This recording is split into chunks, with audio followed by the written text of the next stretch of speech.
Hi everyone, welcome back to my channel. I hope you're all doing really well. Today I wanted to share some summer recipe inspiration with you, some meals I've been rinsing and repeating recently.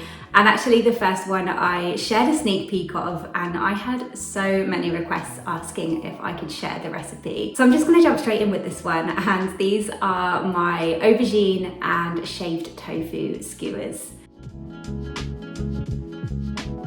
Start with the tofu. For this you'll need a block of very firm tofu.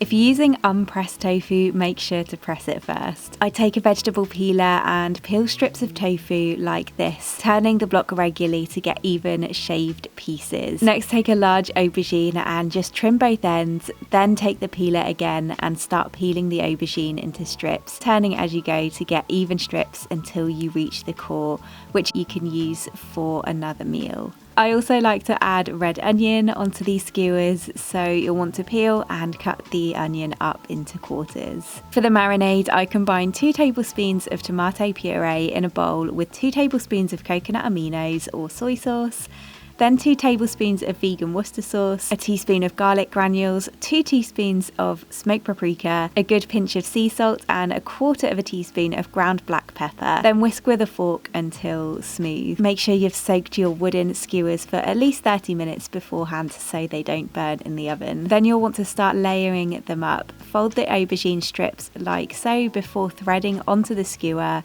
Lay it on the tofu, again folding any longer pieces in half.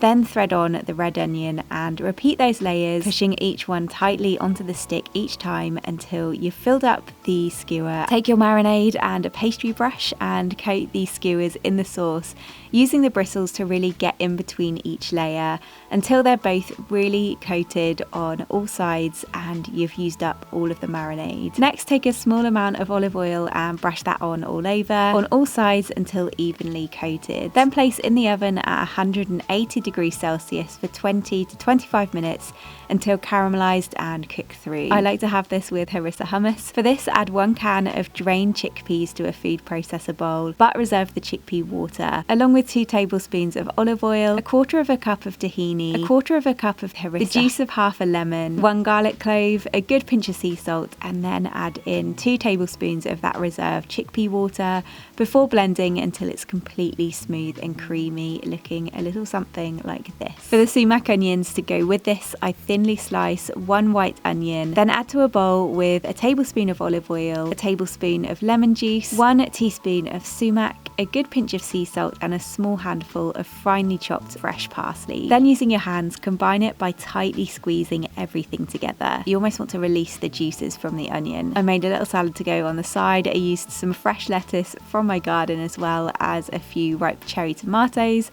that needed picking. I sliced up the tomatoes with some cucumbers. Around halfway through, I just turn the skewers over and also add some flatbreads into the oven to bake. And once done and removed from the oven, they should look like this. Caramelized marinade, slightly crispy around the edges and deep in colour. I spread a good amount of hummus on one of those warmed flatbreads, then add on one of the skewers, arrange some salad on the side of my plate, and once the stick has cooled slightly, just gently use a fork to guide the aubergine, tofu and red onion off the skewer, and then add on the sumac onions with some fresh pomegranate seeds, a squeeze of lemon juice and some more fresh parsley, and always have this with some spicy pickled peppers on the side. I don't think there's anything as good as a loaded flatbread in the summer or any time of year. One of my favourite dinners. But you could also have this as a lunch or pack it up as a lunch to go if you wanted to prep these. The compacted concertina style layers of the aubergine with the shaved tofu, so meaty in that smoky marinade. The red onion too adds a nice sweetness once roasted, and with those punchy sumac onions and the harissa hummus. And with these spicy pickled peppers, unbelievably good.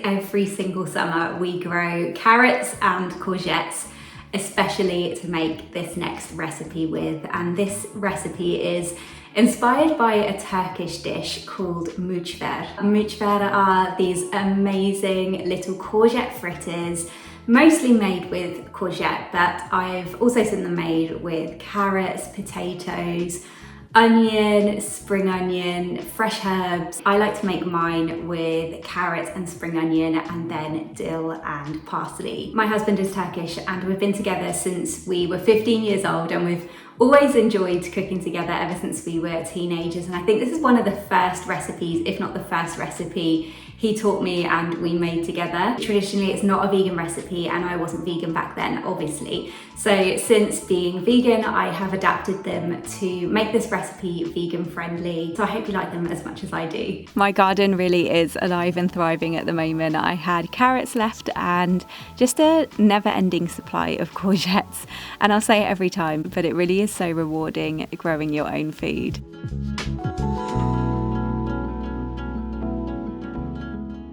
I just trim the courgettes, give everything a good wash and peel the carrots. I then use my food processor to grate everything for ease, but you can also do this with a hand grater. You want 3 large courgettes for this recipe, so I used 2 large courgettes I already had, plus the 3 small courgettes from my garden, which were equal to the size of 1 large courgette. I grate the carrots too, then I take handfuls of the grated veg at a time and squeeze out the water using my hands. You can do this through a tea towel, but you need to get out as much water as you possibly can for these to have any chance of holding together. I slice up 6 spring onions as well as a good handful each of fresh dill and fresh parsley. I then add to the bowl, along with a cup of chickpea flour and a really good pinch of sea salt and black pepper. Now I wanted to make use of every part of the courgette, so since courgette flowers are edible and I had these, I had gently soaked them to clean them, dried them and then thinly sliced them up to add into the mixture too. I then just combine everything by turning it over, and gradually the grated veggies will just soak up the chickpea flour and it will begin to stick together. I fry these in olive oil, so I shallow fill a non-stick pan with that. Then take a heaped tablespoon at a time of the mix, press it into my hands and add those fritters into the oil once it's hot. I then repeat that and tend to fit 3 in the pan at the same time before flipping to fry on the other side until both sides are golden and crispy. Once done, I place on a tray covered with a clean tea towel to soak up any excess oil, and repeat the process with the remaining mixture. You can serve these hot or cold. If you like them cold, they're really lovely straight out of the fridge the following day, and I have to have them with a side of garlic yogurt. I mix around a cup of coconut yogurt with 2 cloves of finely minced garlic and a good pinch of sea salt. It's pretty punchy, but goes so well with these as a side of dip. They're a little bit crispy on the outside, soft and chewy in the middle. In terms of ingredients, not a whole lot goes into these, and the addition of the chickpea flour in these is what holds them together in place of the egg in the non-vegan traditional recipe, and they're very simple and easy to make. If you grow courgettes at home, you will know just how quickly they grow, and the fact that all of a sudden you can be completely overwhelmed by a mountain of fresh courgettes that need to be used up. So for me, it's just one of those recipes that I always come back to. Plus it's a really good one to just pack in the veg, and as I said, you can add different veggies into these. I love them with fresh lemon. I find it just cuts through that crispy fried outer layer, and it's the perfect combination with the garlic coconut yogurt on the side too. They're actually quite filling, so they're nice on their own as like a lighter dinner, but if you wanted to have something on the side, we will often have them with rice or like a nice big fresh salad. They're so good. Spectacular, give me 14 of them right now.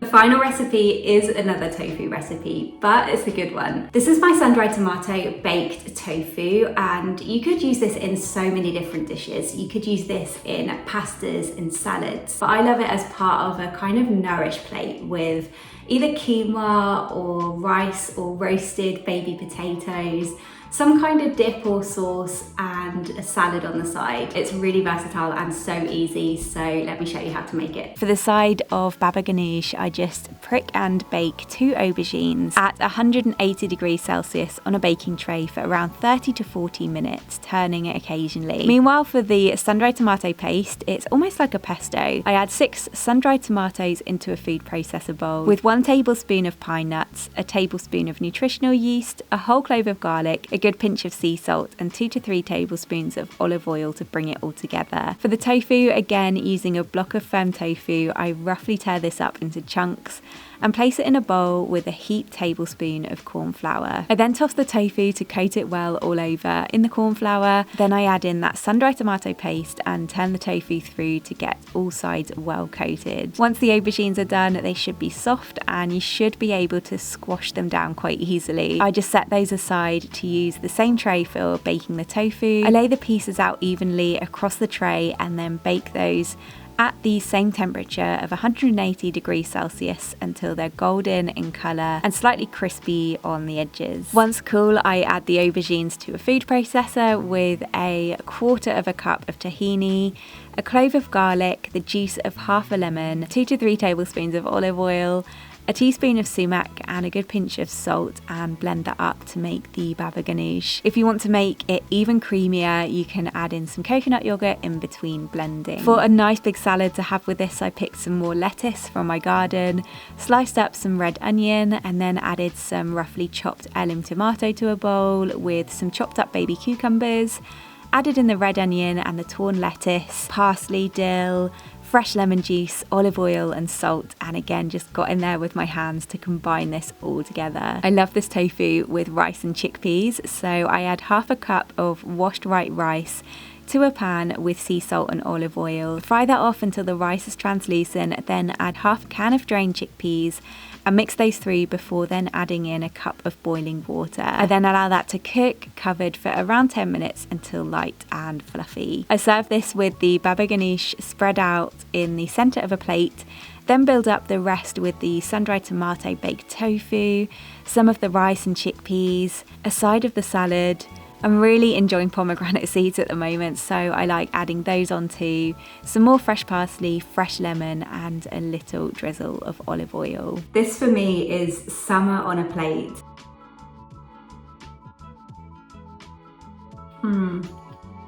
The sun-dried tomato baked tofu is so good. It was something I randomly threw together one night, and it turned out to be one of the best tofu experiments that has ever gone down in my kitchen. Rice and chickpeas is just a staple in our household. The baba ganoush is so creamy and delicious. The fresh salad, fresh herbs, pomegranate seeds, olive oil, lemon juice. There's just a little bit of everything. It's so fresh and flavorful. It's my kind of dish right here.